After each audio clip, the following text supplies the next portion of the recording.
एक मन का बदलाव अगर नहीं है तो फिर ये ज्ञान भी मन में नहीं टिकता। और मन से जुड़ी हुई जो पहली चीज़ आती है वो अहंकार तजना, वो एक समर्पित भाव, मन को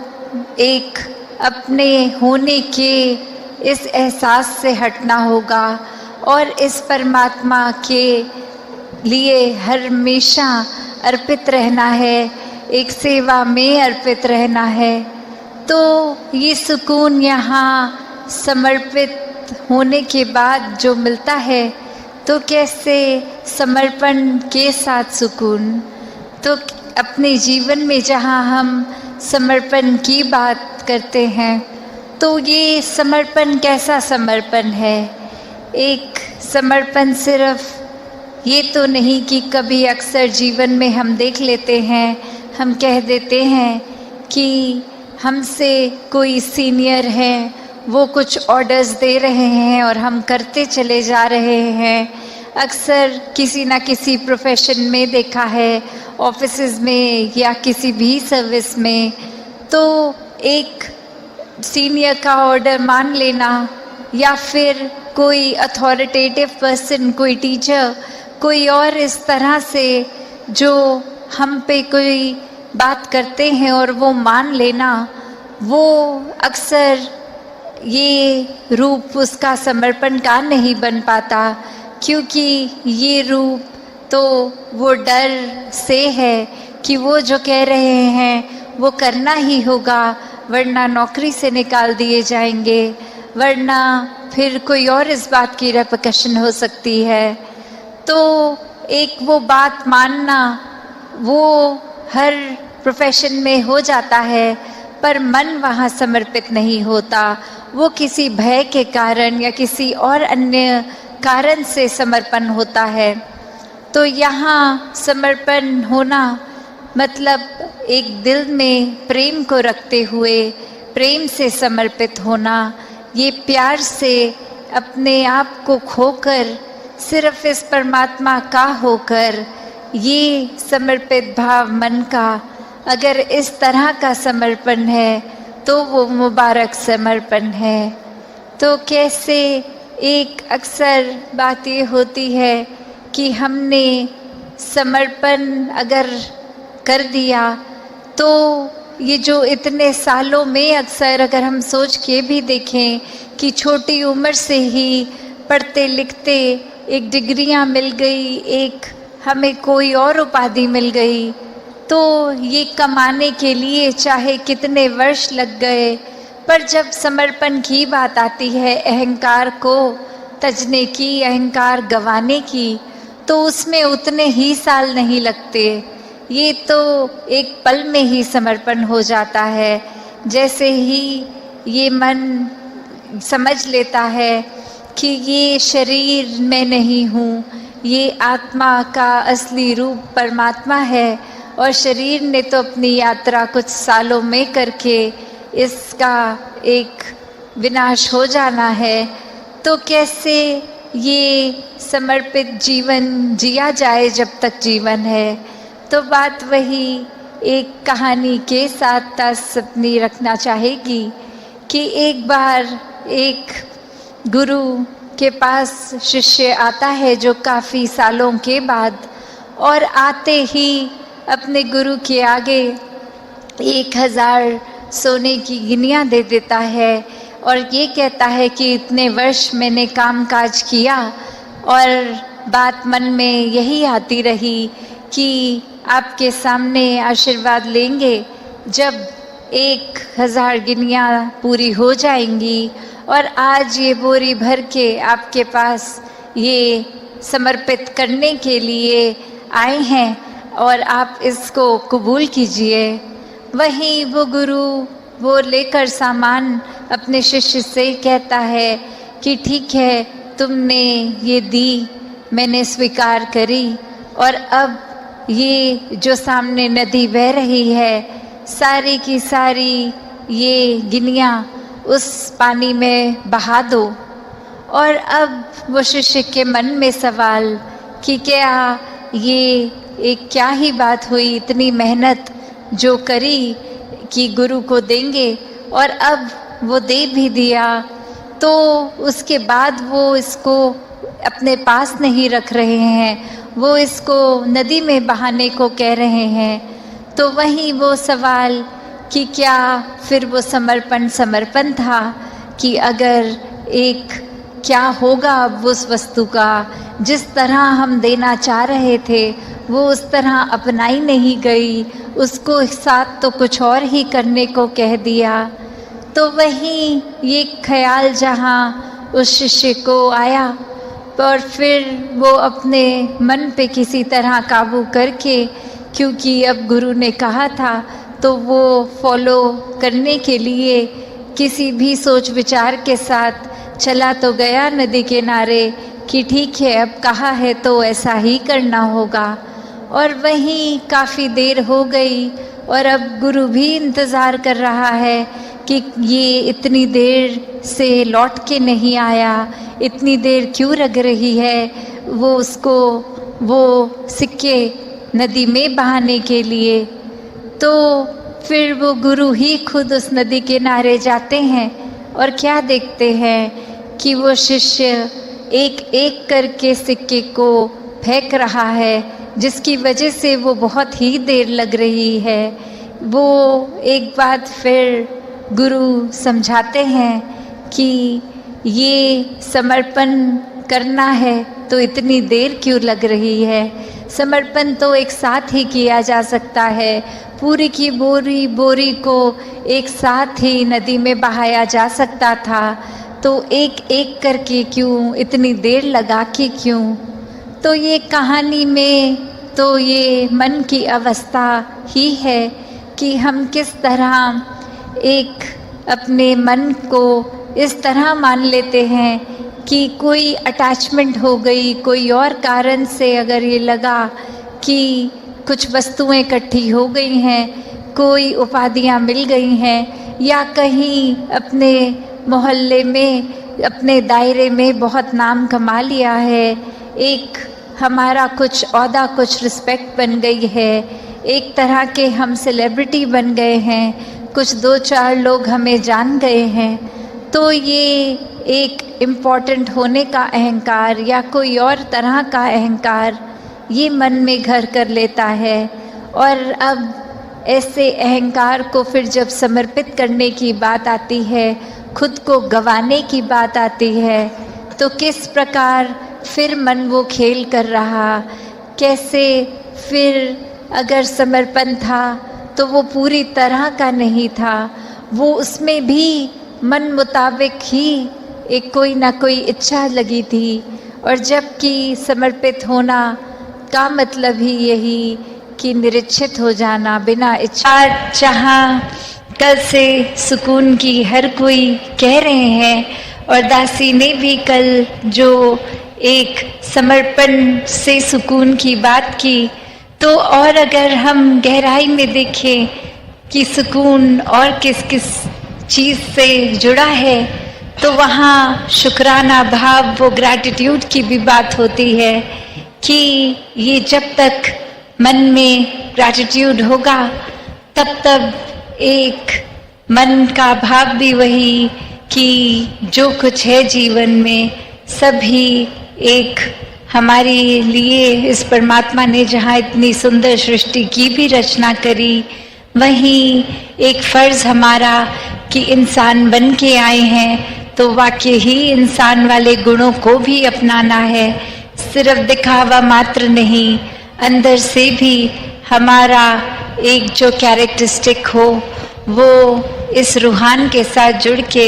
इंसानों वाला ही हो। ये दैवीय गुण, ये मानवीय गुणों से एक युक्त जीवन जहाँ हर कोई जी सकता है, वहीं जितना ज़्यादा इस परमात्मा को जानने के बाद ये परमात्मा के जो चाहे ये निर्गुण निराकार है, फिर भी सारे ही गुण इसी में हैं, तो वैसा ही एक जीवन, ऐसे ही जीवन से हम भी युक्त हो सकते हैं। तो ऐसे गुणों को अपनाते जहाँ चले जाएं, वहीं ये बार बार दासी आपके चरणों में बात वही रखती है कि हम जहाँ कोई भी परिस्थिति में एक या तो शिकायत शिकवे कर सकते हैं उस परमात्मा से, या फिर उसी परिस्थिति में एक शुक्राने भाव से, because gratitude turns everything that we have into enough. कि ये जब मन में ग्रैटिट्यूड की बात है तो जो कुछ है, जो भी है जीवन में, चाहे वो फर्क नहीं पड़ता कि वो एक महल है या झोपड़ी है, एक रूप इस परमात्मा का जहाँ एक कर्तव्य हमारा पारिवारिक पालन पोषण का तो है ही, तो कोई काम से एक मन चुराने वाली बात नहीं हो रही। यहाँ एक मेहनत तो हर एक ने करनी है, इस समाज में हर एक ने रहना है और समाज और घर में रहकर ही भक्ति करनी है। कोई अपने आप को एक घर परिवार और अपनी एक रिस्पॉन्सिबिलिटी से काट के एकांत में कहीं दूर जंगलों में जाकर नहीं भक्ति करनी, क्योंकि एक परमात्मा ने जहाँ प्लेस किया है जिस रूप में, वहीं पे करनी है, एक आंख बंद करके नहीं, आंख खोलकर हर समय की। तो बात वही कि अपनी क्षमता अनुसार जो भी जीवन में एक आर्थिक रूप, एक धन दौलत रूप, और वही जो भी है उसको फिर अपने से ज्यादा अगर किसी और का है वो देखकर अपने मन का सुख नहीं खोना। और जैसे दासी ने कुछ दिनों पहले भी ये आपके चरणों में बात रखी कि अगर हम साइंटिफिकली बात करें तो ब्रेन का वही हिस्सा है जो एक शुक्राना भाव, एक ग्रैटिट्यूड लाता है, और वही हिस्सा एंजाइटी भी लाता है। तो एक अपने उस हिस्से से दिमाग के क्या हमने करना है वो चुनाव हमारा है। वो अगर हम उदाहरण देखें भी तो अक्सर एक अगर किसी साइकोलॉजिस्ट या काउंसलर के पास जाते हैं और वो एंजाइटी के ही अगर किसी से एक सेशन हो रहा होता है तो एक बहुत ही सरल सा सल्यूशन वो देते हैं कि एक ग्रैटिट्यूड जार बना लीजिए। हर दिन आपको जिस जिस चीज़ को आपने अच्छा समझा, कोई गुण हो या शुक्राना भाव, वो एक डाल के पर्ची उस डब्बे में डाल दें। तो वही धीरे धीरे दिमाग को कैसे कंडीशन करते हैं कि या तो आप हर चीज से वो घबराहट, वो उथल पुथल, वो एंजाइटी ले सकते हैं या शुक्राना भाव। तो बात वही कि संतों ने भी हमेशा एक शुक्राने को ही महत्वता दी है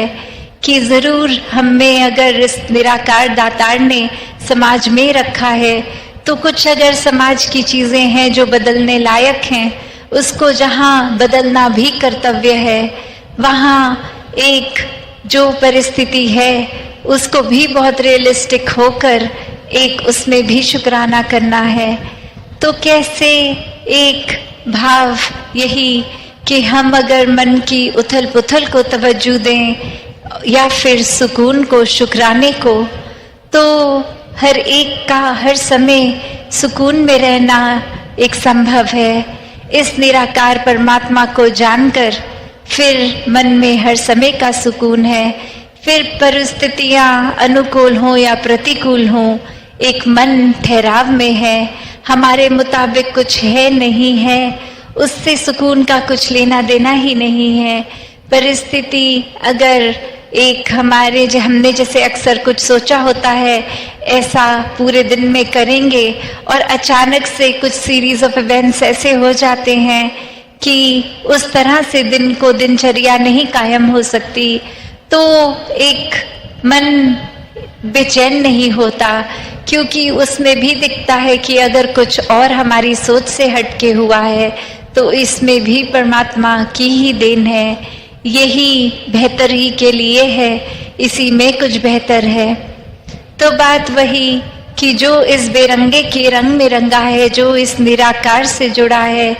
वो हर समय के सुकून में जी रहा है, वो भक्ति हर समय का सुकून दे रही है। और फिर वो भक्त कभी भी अपनी एक ग्रास रूट्स के भाव को नहीं छोड़ता। एक कहानी का सहारा दासी लेके ये बात रखेगी कि कैसे एक व्यक्ति जा रहा था कहीं, और वो बहुत ही एक शहर का एक बहुत ही इन्फ्लुएंसर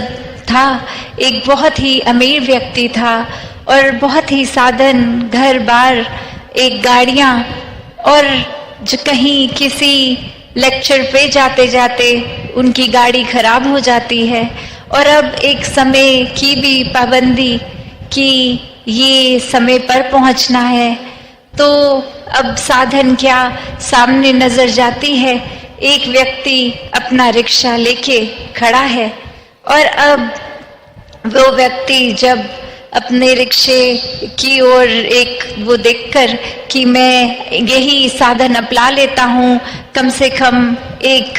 समय से तो जहाँ पहुँचना है वहाँ पहुँचेंगे, और अब वही रिक्शे में सवार वही सोच कि इतनी गाड़ियाँ भी किस काम की, जब वो कहीं जाने के काम ही नहीं आई, वो खराब हो गई। और वहीं उस रिक्शे वाले पे नजर, तो वो धूप के समय में भी एक गीत की ही पंक्ति गुनगुनाते,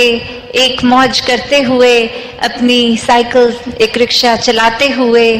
ही उस वेन्यू तक उस इंसान को ले गए, और जहाँ बहुत अच्छे से वो इवेंट टाइम से पहुँच के हो भी पाया।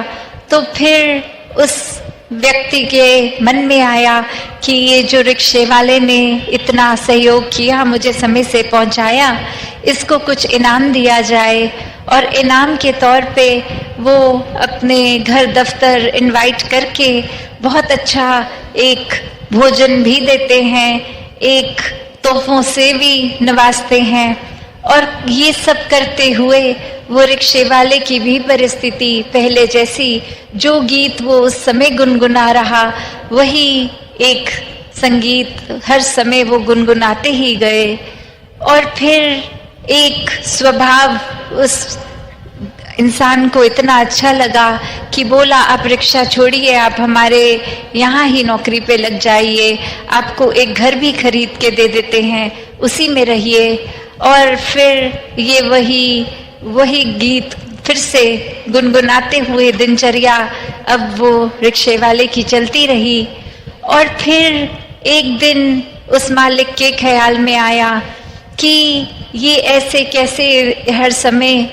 ऐसी भाव में रहते हैं, चाहे परिस्थिति पहले गरीबी से अमीरी की ओर हुई, और तब भी वही कामने शक्ल पे वही एक ही गीत गाते रहते हैं। एक कोई भी मन में उतार चढ़ाव नहीं आया।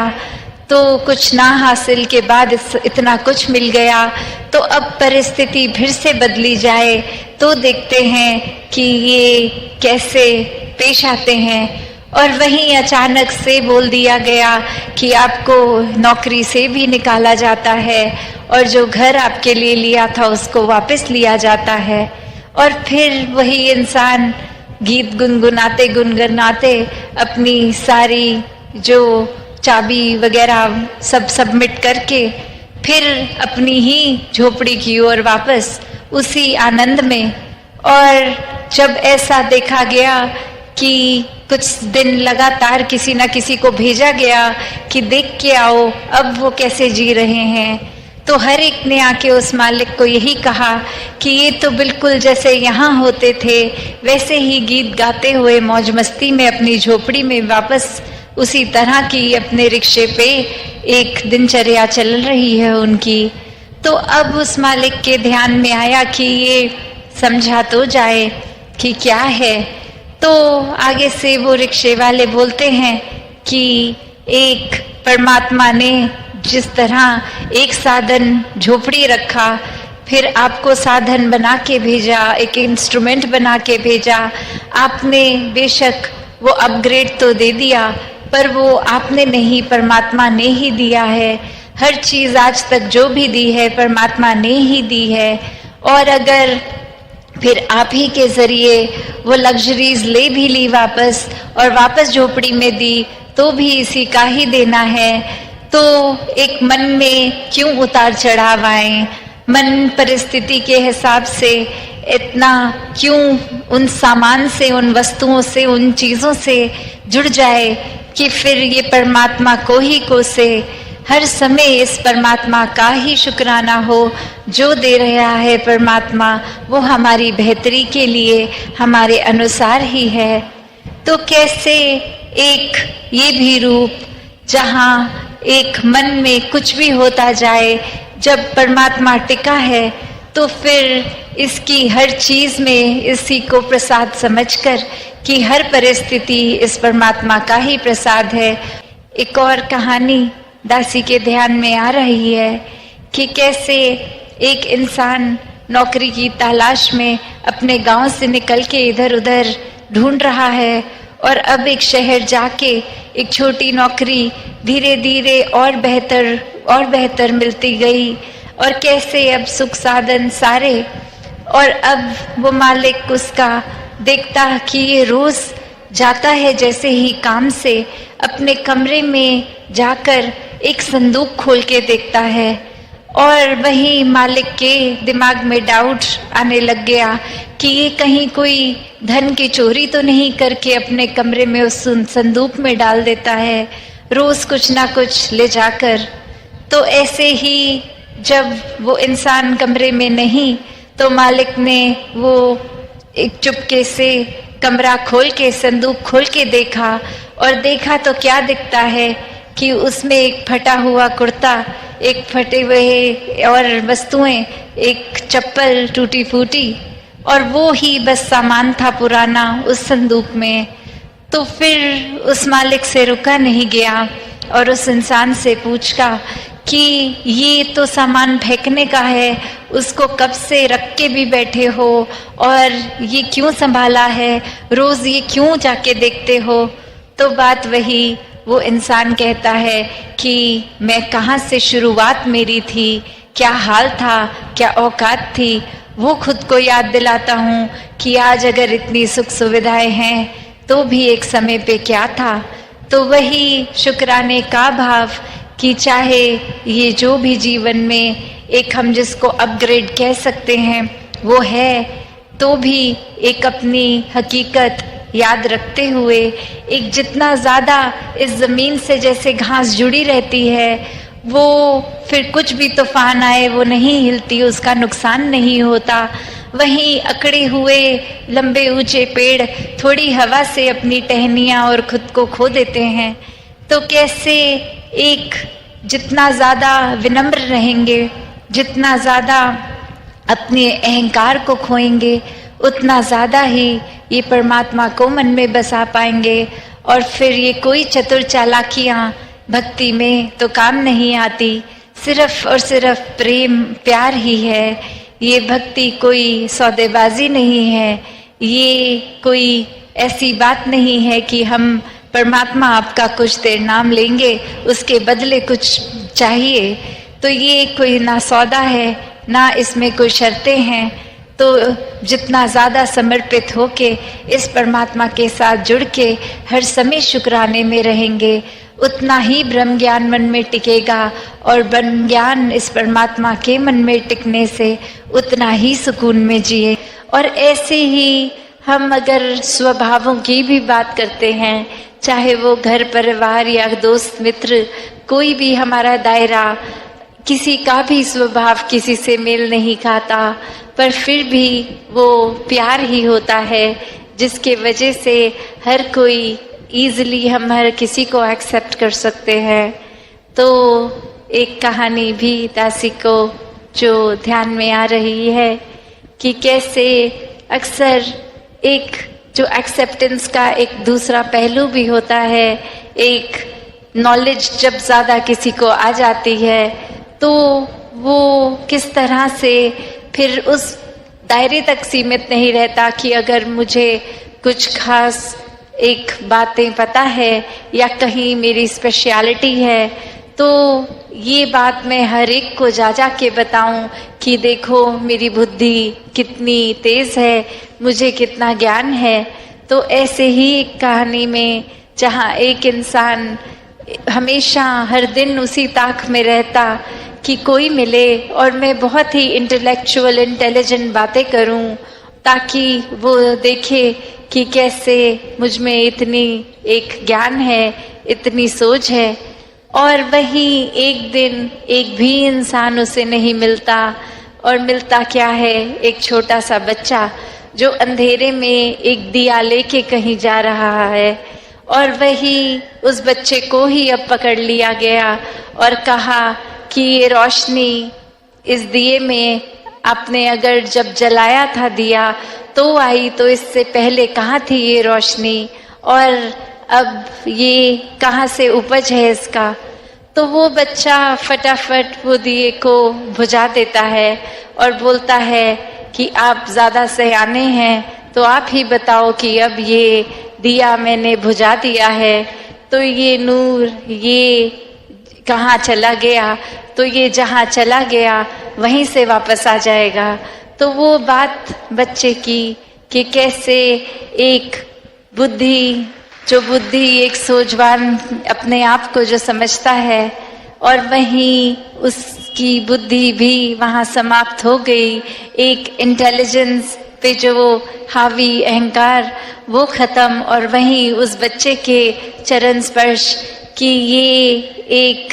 हमें वो नहीं देखना कि ये शिक्षा कौन दे रहा है, क्या उनके जीवन में वो बातें लागू हैं जो वो कह रहे हैं, पर ये शिक्षा कहाँ है, क्या है। तो बात वही कि ये तो कण कण से शिक्षा है, क्योंकि परमात्मा ही कण कण में है, ये निराकार पूरे ब्रह्मांड या ब्रह्मांडों में भी हर जगह ही है। और कैसे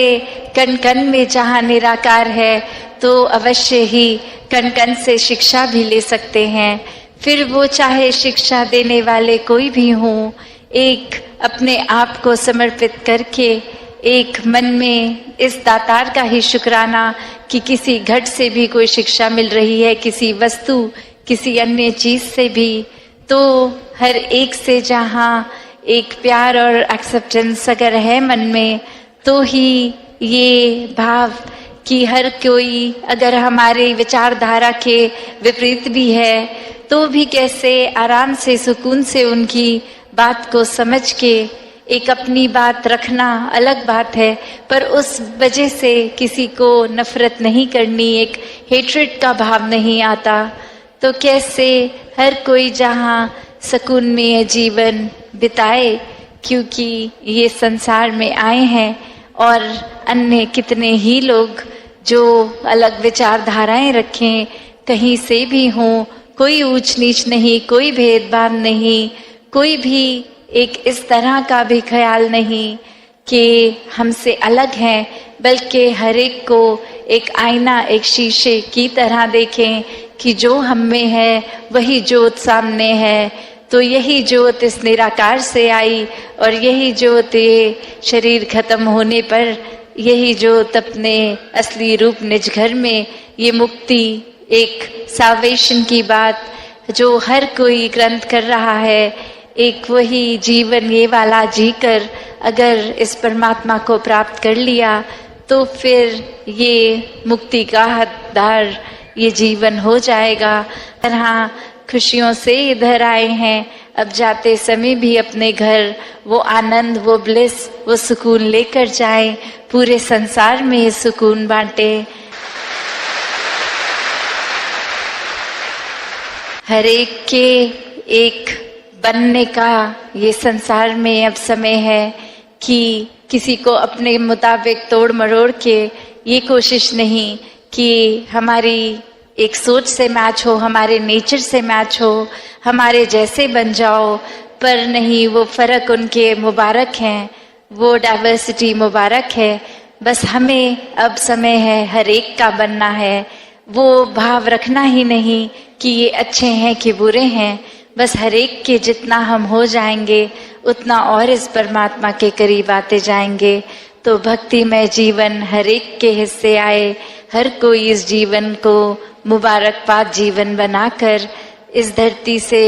जब आए, इस धरती पे जब आए थे तो जितनी वो प्राकृतिक रूप में सुंदर चाहे वैसी उससे भी बेहतर छोड़कर जाएं, और मनों के अंदर भी सुंदरता एक और हर दिन के साथ और निखरती जाए। ये परमात्मा का वास दिल में और गहरा उतरता जाए, ये एहसास निराकार का, ये सुकून एक, इससे युक्त होकर ही अपने जीवन को हर कोई जिए। सत्संगत जी, धन्यवाद जी।